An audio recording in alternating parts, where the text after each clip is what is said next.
My dad demanded I give up my home for my pregnant stepsister. After Mom died, he'd changed the locks. So I fought back and cut them off.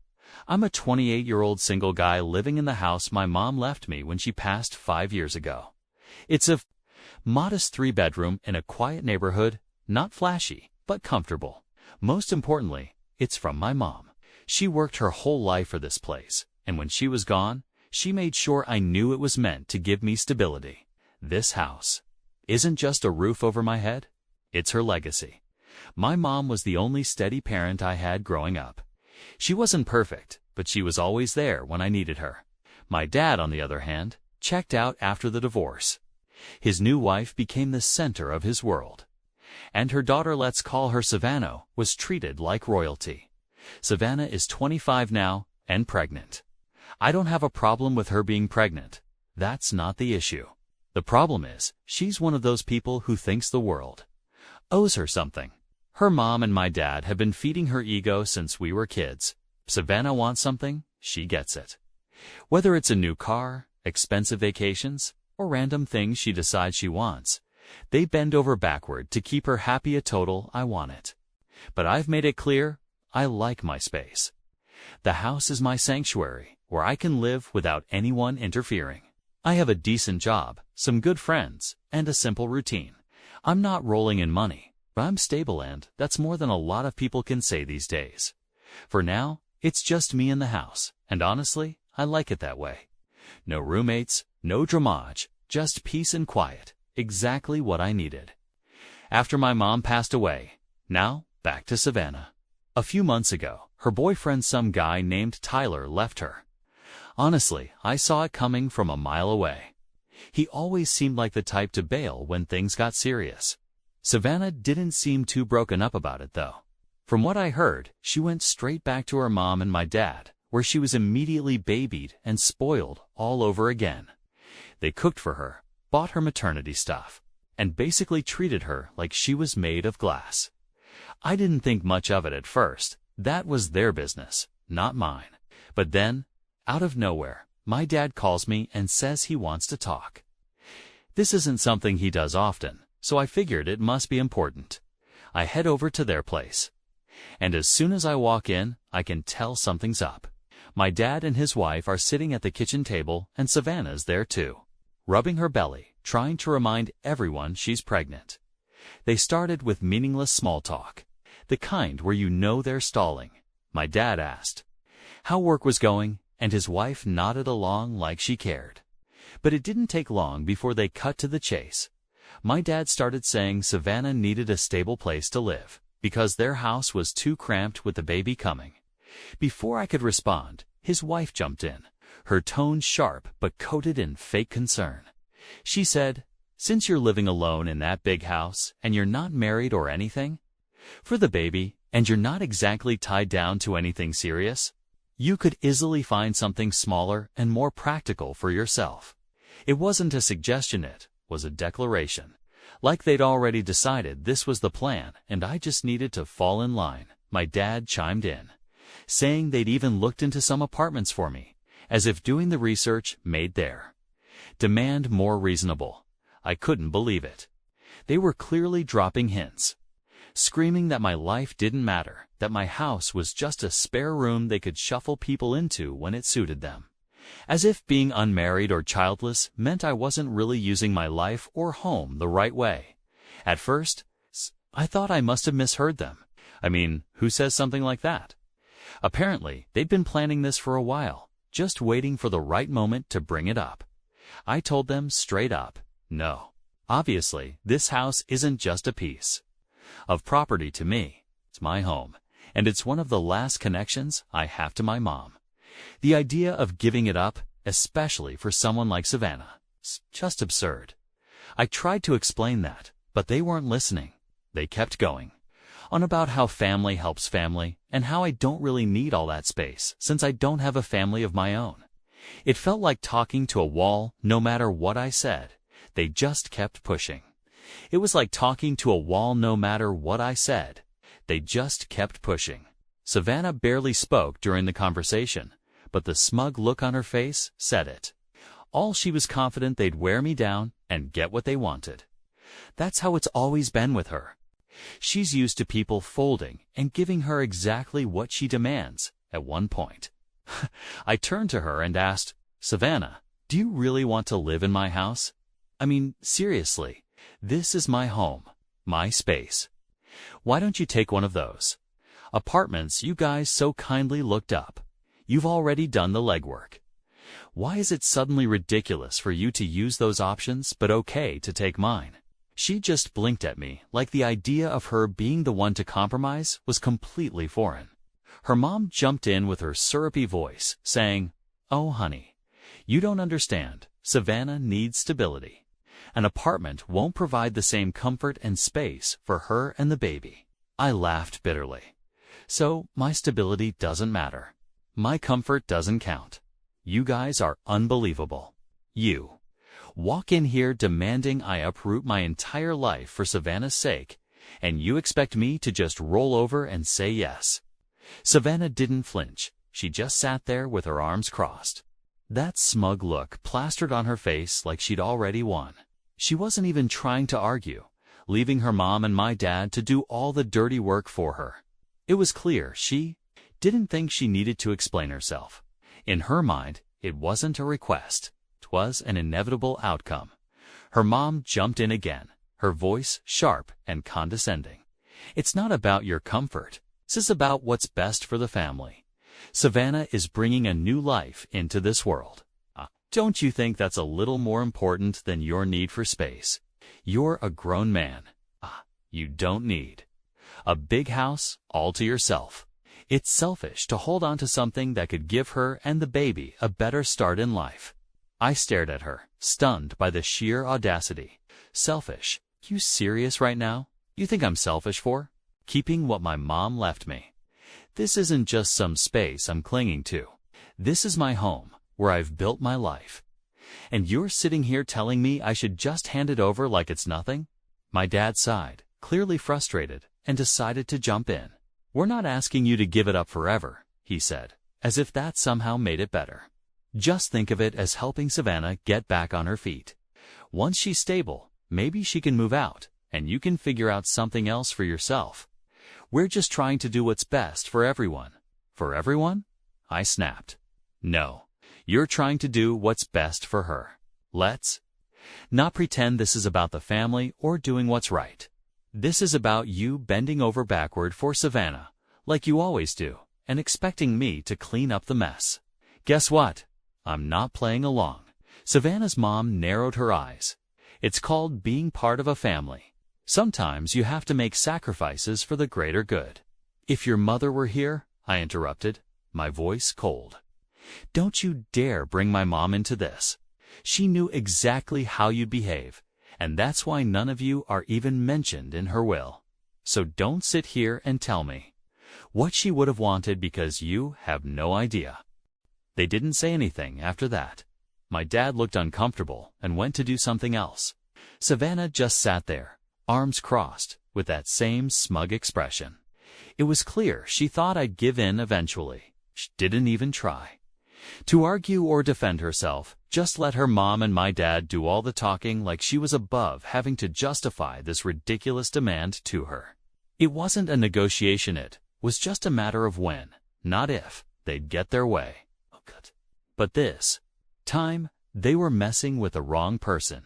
This house isn't up for negotiation. My mom trusted me with it, and I'm not about to let them guilt me into giving it up. Still, I could tell this wasn't the end of it. They left the conversation open-ended, like they were expecting me to change my mind. But I didn't.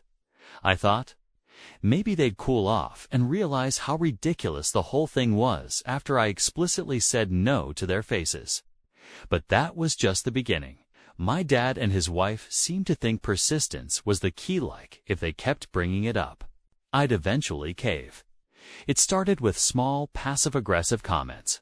My dad would call and casually ask if I had thought more about helping out, while his wife sent me articles about supporting single mothers as if those messages would suddenly convince me to hand over my home. Savannah stayed mostly quiet, but I could tell she was confident her mom and my dad would handle everything. Then they stepped up their game. They started showing up unannounced. It wasn't like they were visiting. Every time they came, they found some excuse to bring the conversation back to Savannah and her needs. One time my dad showed up with a box of baby clothes for storage. He walked in like it was the most normal thing in the world and asked where he could put it. I told him he could take it back to his house. He gave me a look like I'd insulted him. "It's just temporary," he said. "You're not even using the guest room?" I told him the guest room wasn't for storage, it was for guests. He grumbled, but eventually took the box back to his car. That set the tone for every interaction after that. They'd suggest some solution that involved me giving up space, and I'd shut it down. The thing is, I could tell they didn't see me as the real owner of the house. To them, it was just a convenient resource they could use however they wanted. My mom left it to me, but they acted like it was still up for grabs as if I'd just been holding it for Savannah. Until she needed it, what really pissed me off was how they framed everything like I was the selfish one. They made it sound like I was sitting on a treasure trove of space and refusing to share it out of spite. It wasn't enough that I said, no, I had to justify my decision over and over to people who didn't want to hear it. Things escalated when Savannah decided to insert herself more aggressively. One afternoon, she rolled up to my house, popped her trunk, and casually asked me to help unload a stroller. I stared at her like she'd lost her mind and asked why she was bringing a stroller. To my house? Well, where else am I supposed to put it? I don't have room right now, she said. I was trying to process the sheer audacity of her statement. Not my problem, I replied, already feeling the frustration building. That, of course, triggered her. She launched into a self-centered rant about how I was making everything harder for everyone, as if I personally created her problems. Family is supposed to stick together, she said, as if that somehow justified dumping her issues on me. She continued, you don't understand how stressful it is to be in my position. You've got no idea what it's like to have a baby on the way. She added that with a tone that suggested I was some clueless idiot who couldn't possibly understand real life. She was right about one thing: I don't know what it's like to be pregnant. But what I do know is what it's like to have responsibilities. And unlike her, I've been handling mine without expecting anyone to swoop in and fix everything for me. More importantly, I don't demand to take over other people's houses. Just because I don't have enough space, so I told her point blank, your problems aren't mine to solve, and I'm not about to turn my life upside down because you refuse to figure out yours. That did not go over well. Her face twisted into pure hatred, like I just told her the world didn't revolve around her, which, let's be real, I basically did. She stormed off in a huff, but not before throwing one last gem over her shoulder. You're going to regret this someday. The irony of her tantrum wasn't lost on me. She'd spent her whole life being coddled and catered to. And now, for the first time, someone wasn't bending to her will. Instead of realizing how absurd her demands were, she acted like I was the unreasonable one, bringing a stroller to my house and assuming she'd just park herself and her baby here was the most ridiculous thing I'd ever seen. It was like she genuinely believed my house was already hers, and I was just an obstacle to be removed. It didn't stop there. They just kept pushing my limits. The other day, my dad came over with a realtor. He didn't even tell me he was coming. I was sitting in my living room when I heard a knock at the door. I opened it to find him standing there with a woman holding a clipboard. I thought we could look at some options for you, he said. I didn't even let them inside. I told them to leave and slammed the door. That was the last straw for me. It was clear they weren't going to stop until I did something drastic. At that point, I knew I couldn't trust them. It wasn't just about the house anymore. It was about principle. They thought they could bully me into submission because that's how things had always worked with Savannah. But I'm not Savannah, and I don't roll over for anyone. That night, called a security company and arranged for cameras to be installed around my property. It wasn't a huge move, but it was a step toward protecting what was mine. I wanted to be ready for whatever ridiculous stunt they might try next. I didn't feel safe anymore, dreading that the house could be taken from me, or they might cook up some nonsense idea to get me legally kicked out. I knew damn well they wouldn't stop until they hit a wall they couldn't climb over. Stay? It my mission to be that wall. I wasn't going to play their games anymore. And I wasn't going to entertain any more conversations about handing over my house, just as I expected. They came up with an even more creative idea. One evening, I came home from work, tired but relieved to be back at my sanctuary. But when I tried to insert my key into the lock, it wouldn't fit. At first, I thought I'd grabbed the wrong key, but after a few tries, it hit me the locks. Had been changed, my heart sank and a wave of rage washed over me as I noticed a folded piece of paper taped to the door. The note read, "We've changed the locks for safety. Please contact us to discuss this." It was signed by my dad. The audacity was almost laughable. I didn't waste a second. I pulled out my phone and called him. He picked up after a few rings, his tone casual, like this wasn't the most insane thing he'd ever done. "What the hell is going on?" I said, barely keeping my voice steady. "Why are the locks on my house changed?" "It's temporary," he said, like that somehow made it better. "We were just trying to help Savannah. You've been so resistant, and we thought maybe this would be the easiest way to make things smoother for everyone." "For everyone," I snapped. "You mean for you and Savannah. You've crossed every line imaginable. This is trespassing, and if you think I'm just going to let this slide, you're insane." His tone shifted immediately, and he started begging me. "Please don't call the cops.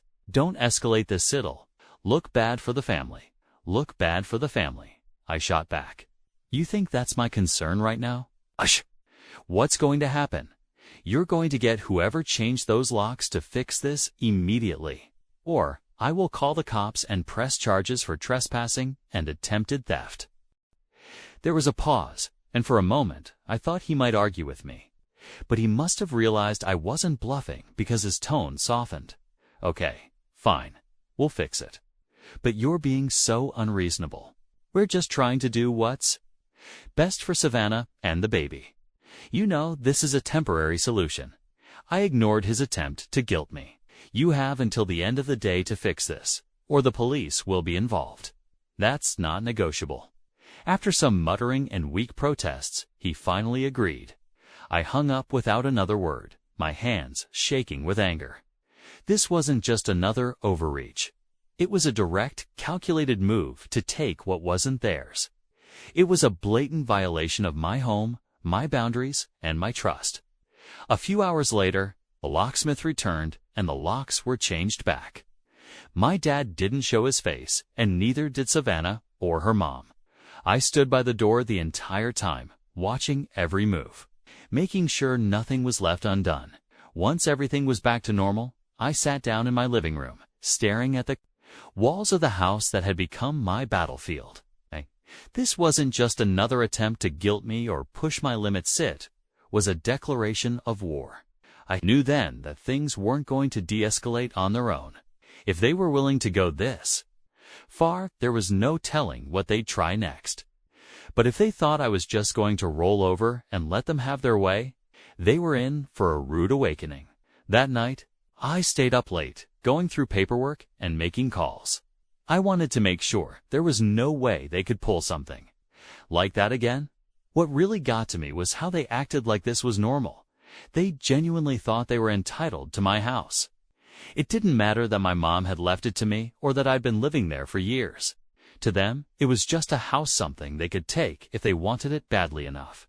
I started moving toward taking legal action when I sat down with my lawyer and told him everything, how my dad and stepmom had been pressuring me nonstop, even going as far as changing the locks on my house. He listened carefully, asking pointed questions about the house, my mom's will, and any unusual behavior from my dad in recent months. At first, I thought he was just being thorough, but then he leaned back in his chair and said, "I need to tell you something. Your dad has already inquired about contesting your mom's will." I was confused. "What do you mean, contesting?" He explained that months ago, my dad hadn't filed anything officially, but had consulted with a lawyer about the possibility of claiming the house as family property instead of my inheritance. From what my lawyer gathered, he was looking for any loophole to gain control of the house. I sat there, stunned. All this time, while pretending to be on my side, or at least trying to keep the peace. My dad had been plotting to take the house out from under me. This wasn't some spur-of-a-moment idea cooked up by my stepmom. They'd been planning it for months, long before they started pressuring me to move out. He doesn't have a strong case, my lawyer added quickly, probably noticing the panic on my face. Mom's will is airtight and the house was explicitly left to you. But the fact that he even considered it says a lot about his intentions. It wasn't just betrayal, it was premeditated. My dad had been searching for ways to take what my mom left me while pretending to care about my well-being. The manipulation, the constant guilt trips, the emotional blackmail, it all made sense now. This wasn't about Savannah needing a place to stay. It was about them trying to take something they had no right to. Hearing this made my frustration boil over. This wasn't just about standing up for myself anymore. It was about protecting what my mom worked her whole life to give me. Every move they made felt like a slap in the face to her memory, and I couldn't let that slide, no matter how relentless or outrageous they got. I wasn't backing down. This house is mine, and they're not taking it. I'll let you guys know what happens next. Hey everyone, I thought I'd give you an update once I figured out what to do. So here we go. After everything I'd learned from my lawyer, I spent the rest of that night replaying every interaction with my dad over the past few months. I couldn't keep avoiding him. I had to proceed legally. I had to directly tell him. I knew what he'd been planning, so I confronted him. I didn't bother calling or texting. I showed up at his house unannounced, just like he and his wife had done to me so many times before. When he opened the door, he looked surprised, caught off guard, but there wasn't even a flicker of guilt on his face. That was the part that stung the most. He acted like he had nothing to be ashamed of. I need to know why you've been looking into contesting Mom's will, I said, cutting straight to the point. His face twisted into a mix of confusion and defensiveness. What are you talking about? He asked, feigning ignorance. I don't know where you're getting this idea, but it's not true. Don't lie to me, I shot back. I already know you spoke to a lawyer about it months ago. So let's hear it. What were you planning to do? It's not like that, he insisted, stumbling over his words. I wasn't trying to take anything. I just wanted to see if there were options. For the family, I repeated sharply, disbelief in my voice. Let's be real, it's not about the family. It's about Savannah. Don't stand here and pretend this is about anything else. You were planning to take the one thing Mom left me, and you think that's okay? I wasn't planning anything, he snapped. I was just considering possibilities. That house is too big for you anyway, and Savannah's in a tough spot. She needs a stable home for the baby. And that means stealing mine, I countered, frustration boiling over. You didn't even ask for my help. You went behind my back, tried to manipulate me, and now you're acting like you're doing me some kind of favor. It wasn't like that, he repeated weakly, but his eyes wouldn't meet mine. He looked everywhere but at me the way he always did when he didn't want to admit he was wrong. I stood there for a moment, waiting to see if he'd say something that might justify any of this. He didn't. I shook my head and turned to leave. There was no point arguing with someone who couldn't even own up to their actions. That conversation cemented everything I already knew. I couldn't trust him. He wasn't acting like a father. He was acting like someone who believed my life, my home, and my choices were his to control because it fit his narrative. Back at home, I called my lawyer to discuss what to do next. He reassured me that my mom's will was rock solid, and that my dad didn't have a legal leg to stand on. Still, it was clear this wasn't just about legalities, it was about wearing me down. They were trying to make me feel like the fight wasn't worth it, like it would be easier to just give in and let them have their way. The next few weeks were a blur of meetings, emails, and constant vigilance. I filed paperwork to ensure the house was fully secured in my name with no loopholes they could exploit. I upgraded my security system, added more cameras, and even reached out to a title protection service to watch for any shady activity. It felt like I was fortifying a castle against invaders, and honestly, that's exactly what it was. Meanwhile, Savannah doubled down on her tactics. She started posting cryptic messages on social media about being abandoned by family and having to fight for what's right. She didn't name me directly, but it was obvious who she meant. Mutual acquaintances started reaching out, asking what was going on and if there was any way to smooth things over. I kept my responses short and factual. I wasn't interested in playing her game or airing my side of the story to the world. As the weeks went on, their efforts began to falter. The legal fees were piling up on their end, and my lawyer assured me they'd run out of options soon. Still, I couldn't shake the feeling this wasn't over. People like them don't just give up. They regroup, find new angles, and come back when you least expect it. By the time everything finally settled down, I was absolutely drained. Fighting for my home, my peace, and my boundaries took everything I had. But it was worth it. This wasn't just about a house. It was about standing up for myself and refusing to let anyone walk all over me. My dad and Savannah thought they could guilt me into submission, but they were so wrong. If anything, this whole ordeal opened my eyes to how far they'd go to manipulate me. Honestly, I'm starting to think cutting ties might be the only way to truly move forward. For now, things are quiet, but I'm not naive. If they try pulling any stunts again, I'll be ready.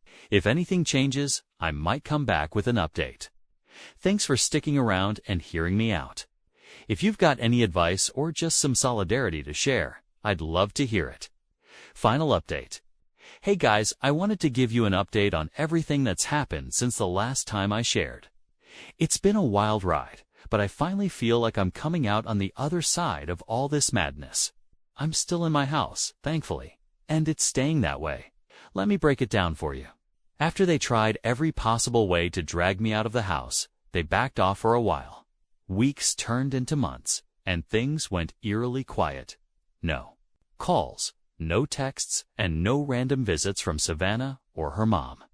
It felt strange, almost like they were regrouping, but I wasn't going to complain about the peace. During that time, Savannah had her baby, a healthy little boy. From what I heard through the grapevine, I figured maybe they were too busy with the baby to keep bothering me. Or maybe they'd finally given up. It was late one evening when I heard a knock. I checked my security cameras, and there they were, my dad, his wife, and Savannah standing there like they were about to stage an intervention. I debated ignoring them, but I decided to open the door, mostly because I wanted to hear what excuse they'd come up with this time. The second I opened the door, my dad's wife started with her usual nonsense. She said they'd been thinking about everything that had happened and wanted to move forward as a family. She talked about letting bygones be bygones and said they were giving me one last chance to make things right. Then Savannah spoke up, holding her baby like a prop. She went on about how hard things had been for her, how she wanted her child to grow up surrounded by family, and how she still believed I could do the right thing if I just opened my heart. It was the same manipulative garbage they'd been spouting for months, but now they were wrapping it up in a prettier package. My dad, ever the mediator, tried to play the let's all just get along card. He talked about how family is more important than material things, and how I needed to look at the bigger picture. I let them talk for a while, mostly out of morbid curiosity. When they finally stopped, I took a deep breath and laid everything out clearly. All out. This is my house, I said as calmly as I could manage. It was left to me by my mom, and I'm not giving it up.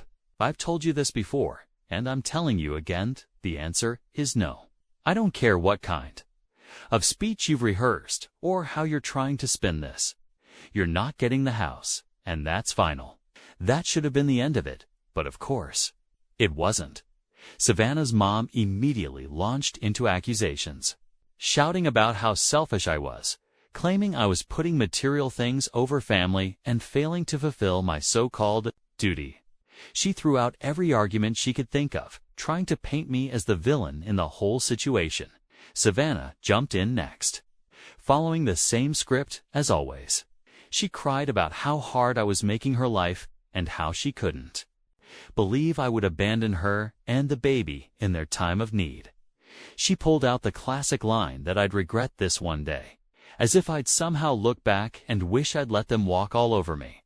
My dad didn't say much at first, but the silence spoke louder than anything.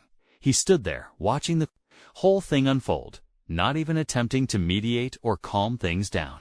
It was clear he didn't know what to say anymore, and maybe a small part of him realized just how far this had gone.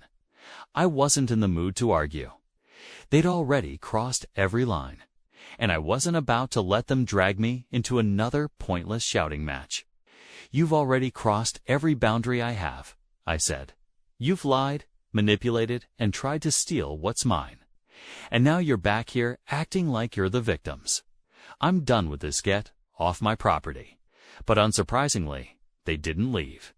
Savannah's mom kept insisting I was being unreasonable and tried to guilt me into backing down. Savannah chimed in here and there with little comments about how families should support each other and how I was heartless for not stepping up. My dad finally spoke, but all he could manage was another weak plea for me to be reasonable and see things from their perspective. I didn't respond. There was nothing left to say. Instead, I turned around, walked back into the house, and locked the door behind me. I'd already decided I wasn't playing their games anymore. If they wanted to keep pushing, they could deal with the consequences. Once inside, I called the police. I wasn't bluffing, and I wasn't going to let them think I was. When I explained the situation, the dispatcher assured me an officer would be sent out shortly. I waited by the window, watching as they lingered in my driveway, still talking amongst themselves. By the time the police arrived, they had moved off the porch, but weren't making any effort to leave. The officer spoke with them for a few minutes, clearly laying down the law. From what I could see, the cops weren't buying their excuses or justifications, but it also came with a sense of finality. Whatever shred of a relationship I had left with my dad was gone. As I sat down to collect my thoughts, I realized just how exhausted I was. They had taken so much from me, not just time and energy, but also the sense of security I'd felt in my own home. Still, I knew I'd made the right choice. Setting boundaries with people like that wasn't just necessary, it was survival. That night, I made a decision. I wasn't just done with the house drama, I was done with them altogether. I blocked their numbers, unfollowed them on social media, and made it clear to mutual acquaintances that I didn't want updates or messages passed along. Cutting ties was hard at first, but looking back at everything they'd done, I realized there was nothing left to salvage. They didn't care about me or my boundaries. They only cared about what I could give them. Instead of having a toxic family, I leaned on my friends more. They'd been there for me through all the chaos, reminding me I wasn't crazy for standing my ground. One of them suggested I throw a housewarming party, not because the house was new, but because I'd fought so hard to keep it. The idea made me laugh, but it also felt fitting. The party was small, just a handful of close friends, but it was perfect. For the first time in a long time, I felt genuinely happy. I wasn't just surviving, I was thriving.